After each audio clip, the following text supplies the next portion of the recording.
അൽ അദ്ഇയതു വൽ അദ്കാർ, ദിക്റുകളും ദുആകളും. Audio number 9. നബവി റഹ്മത്തുള്ളാഹി അവരുടെ അൽ അദ്കാറിൽ നിന്ന് വിവിധ സന്ദർഭങ്ങളിലെ ദിക്ർ ദുആകൾ. 35. അള്ളാഹു അല്ലാത്തതിനെ കൊണ്ട് സത്യം ചെയ്യാൻ പാടില്ല. അങ്ങനെ സത്യം ചെയ്താൽ ചൊല്ലേണ്ട ദിക്ർ. ഉദാഹരണത്തിന് ഇപ്പോൾ ഒരാൾ രാത്രിയാണ് സത്യം, ഷേഖാണ് സത്യം, തങ്ങളാണ് സത്യം, അംബിയാ ഔലിയാണ് സത്യം എന്നൊക്കെ അറിയാതെയോ മറ്റോ പറഞ്ഞാൽ ലാ ഇലാഹ ഇല്ലല്ലാഹ്, അള്ളാഹു അല്ലാതെ ഒരു ആരാധ്യനുമില്ല എന്ന് പറയൽ സുന്നത്തുണ്ട്. അങ്ങനെ നബി സ്വല്ലല്ലാഹു അലൈഹി വസല്ലം നിർദ്ദേശിച്ചിട്ടുണ്ട് എന്നർത്ഥം. 36.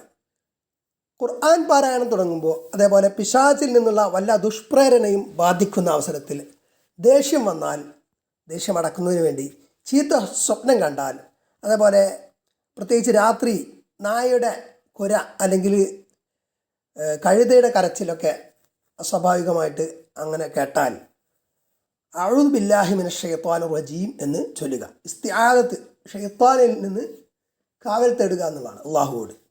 അഊദു ബില്ലാഹി, അള്ളാഹുവിനോട് ഞാൻ കാവൽ തേടുന്നു. മിനശ് ശൈത്വാനിർ റജീം, റജീം ആട്ടിയോടിക്കപ്പെട്ട ഷൈത്താനിൽ നിന്ന്, പിശാച്ചിൽ നിന്ന്.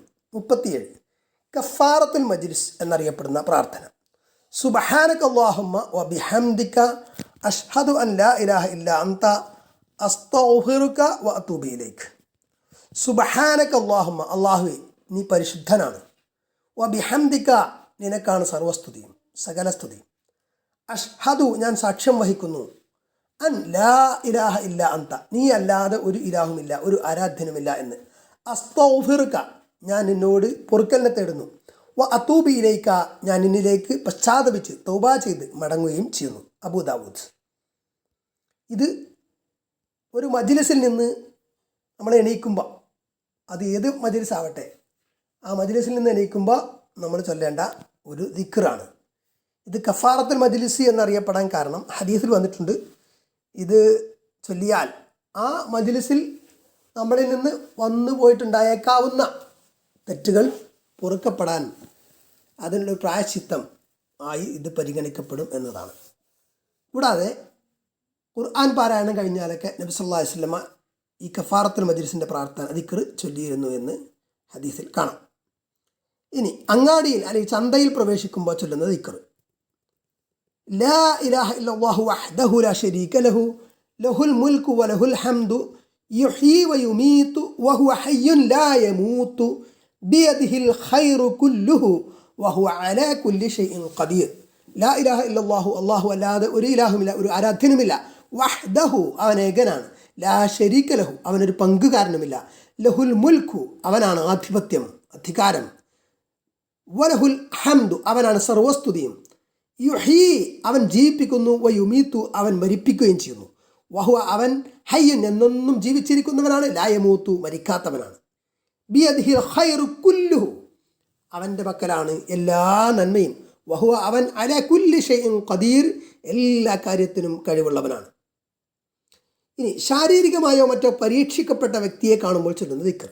അതായത് ഒരാൾ വളരെ പ്രയാസം അനുഭവിക്കുന്നു ശാരീരികമായിട്ട്, അല്ലെങ്കിൽ രോഗം കൊണ്ട് ഒക്കെ പ്രയാസം അനുഭവിക്കുന്ന ഒരാൾ, ശാരീരികമായിട്ടുള്ള വൈകല്യങ്ങൾ, അങ്ങനെയുള്ള എന്തെങ്കിലും പ്രശ്നങ്ങളൊക്കെ ഉള്ള ആളുകളെ കാണുമ്പോൾ ചൊല്ലുന്ന ദിക്ർ. ഇത് അവരെ കാണാതെയാണ് ചൊല്ലേണ്ടത്. അവരെ കാണാതെ എന്നല്ല, അവരെ കേൾക്കാതെയാണ് ചൊല്ലേണ്ടത്. അൽഹംദുലില്ലാഹില്ലദീ ആഫാനി മിമ്മബ്തലാക ബിഹി വഫദ്ദലനി അലാ കസീരിൻ മിമ്മൻ ഖലഖ തഫ്ദീല. അൽഹംദുലില്ലാഹ്, സർവസ്തുതിയും അള്ളാഹുവിനാകുന്നു. അല്ലദീ, എങ്ങനെയുള്ള അള്ളാഹു, ആഫാനി, എന്നെ അവൻ സൗഖ്യമുള്ളവനാക്കി, സുഖപ്പെടുത്തി. മിമ്മബ്തലാക ബിഹി, താങ്കളെ ബാധിച്ച ഈ പരീക്ഷണത്തിൽ നിന്ന് അവൻ എന്നെ രക്ഷപ്പെടുത്തി. വഫദ്ദലനി, അവൻ ശ്രേഷ്ഠനാക്കുകയും ചെയ്തു. എന്നെ ശ്രേഷ്ഠനാക്കുകയും ചെയ്തു. അലാ കസീരിൻ മിമ്മൻ ഖലഖ തഫ്ദീല, അതായത് അവൻ സൃഷ്ടിച്ച ധാരാളം ആളുകളെക്കാൾ എന്നെ ശ്രേഷ്ഠനാക്കുകയും ചെയ്തു എന്ന്. ഇനി ഇത് കഷ്ടത അനുഭവിക്കുന്ന വ്യക്തിയെ കേൾക്കാതെയാണ് ചൊല്ലേണ്ടത്. എന്നാൽ മദ്യപാനം, അക്രമം പോലെയുള്ള പാപപ്രവർത്തികൾ മൂലം പരീക്ഷിക്കപ്പെട്ട വ്യക്തിയാണെങ്കിൽ അവനെ കേൾക്കെ തന്നെ ഇത് ചൊല്ലാം. കാരണം ഒരു പക്ഷേ അവൻ ആ പ്രവൃത്തിയിൽ നിന്ന് മാറാൻ അത് ഇടയാക്കിയേക്കാം എന്നതാണ്.